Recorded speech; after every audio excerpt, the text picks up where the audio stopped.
मध्य प्रदेश के धार में स्थित है एक ऐसी ऐतिहासिक इमारत जिसे लेकर काफी समय से हिंदू और मुस्लिम पक्ष में विवाद चल रहा है। दरअसल हिंदू पक्ष का कहना है कि ये इमारत माता सरस्वती का मंदिर है, तो वहीं मुस्लिम पक्ष इस इमारत के पुरानी इबादत गाह होने का दावा करता है। जैसे ही बसंत पंचमी पास आती है, वैसे ही यहाँ के हालात और भी तनावपूर्ण हो जाते हैं। ये कुछ कुछ ज्ञानवापी मस्जिद के मसले सा ही है। हालांकि धार के इस मामले को देखते हुए मध्य प्रदेश के हाई कोर्ट ने इस इमारत के परिसर का वैज्ञानिक सर्वे कराने के आदेश दिए थे और अब सर्वे के वक्त इस इमारत से खुदाई के दौरान जो मिला उसने सबके होश उड़ा दिए। हम इस मसले पर बात करें इससे पहले ये जान लेना जरूरी है कि धार की ये इमारत इतनी खास क्यों है और क्या रहा है इसका इतिहास। मध्य प्रदेश के धार की इस विवादित इमारत का नाम भोजशाला है।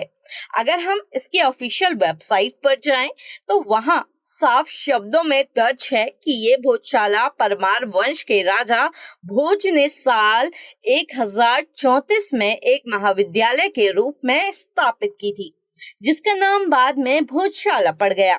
उस वक्त दूर दूर से छात्र यहाँ पढ़ने आया करते थे। इस महाविद्यालय में माता सरस्वती का एक मंदिर भी मौजूद था, जिसका उल्लेख शाही कवि मदन ने अपने नाटक कोकरपुर मंजरी में भी किया है।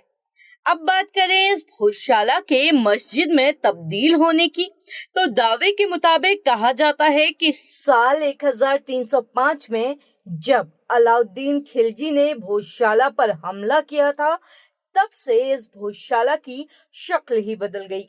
कुछ मीडिया रिपोर्ट्स की माने तो 1401 ईस्वी में दिलावर खान गौरी ने भोजशाला के एक हिस्से में, तो वहीं 1514 ईस्वी में महमूद शाह खिलजी ने दूसरे हिस्से में मस्जिद बनवा दी, जिसके बाद से ही यहाँ नमाज पढ़ना शुरू हो गया।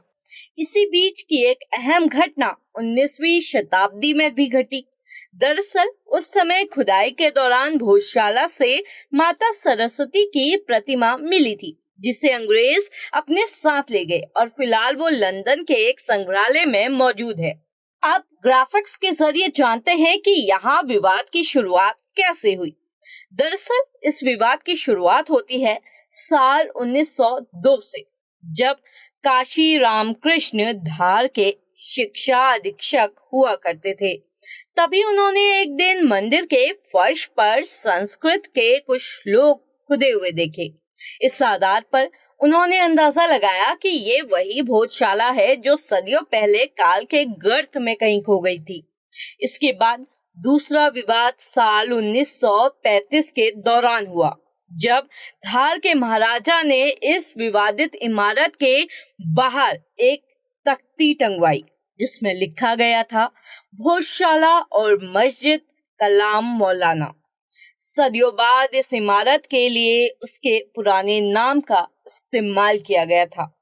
अब साल 1952 के दौरान हिंदुत्ववादी संगठनों ने इस इमारत पर हिंदुओं के पूर्ण अधिकार का आंदोलन चलाना शुरू कर दिया, जैसा कुछ ज्ञानवापी में भी हुआ था, और फिर यहाँ भी तनाव की शुरुआत हो गई।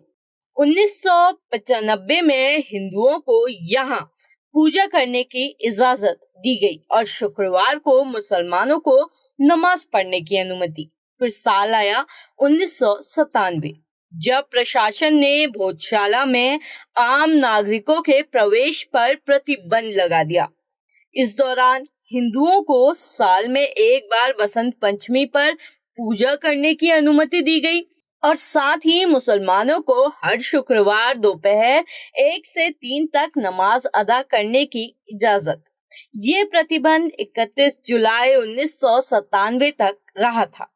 इसके बाद एक बार फिर 6 फरवरी 1998 को पुरातत्व विभाग ने भोजशाला में आगामी आदेश तक प्रवेश पर प्रतिबंध लगा दिया, लेकिन इसी बीच मुसलमानों के नमाज पढ़ने की अनुमति जारी रही, जिसके बाद विवाद और गहरा गया। 7 अप्रैल 2003 को एएसआई ने यहाँ एक नई व्यवस्था बनाई, जिसमें हिंदुओं को फिर से मंगलवार को भोजशाला परिसर में प्रवेश के साथ पूजा की मंजूरी दी गई और मुस्लिम समाज को शुक्रवार को परिसर में नमाज अदा करने की इजाजत। लेकिन अब जब भी शुक्रवार को बसंत पंचमी आती है तो भोजशाला का विवाद गहरा जाता है। इस बढ़ते विवाद के चलते ये मामला उच्च न्यायालय में पहुंच गया और तब कोर्ट ने आदेश जारी कर कहा, इस परिसर को लेकर जो रहस्य की स्थिति बनी है उससे विवाद बड़ा हो गया है।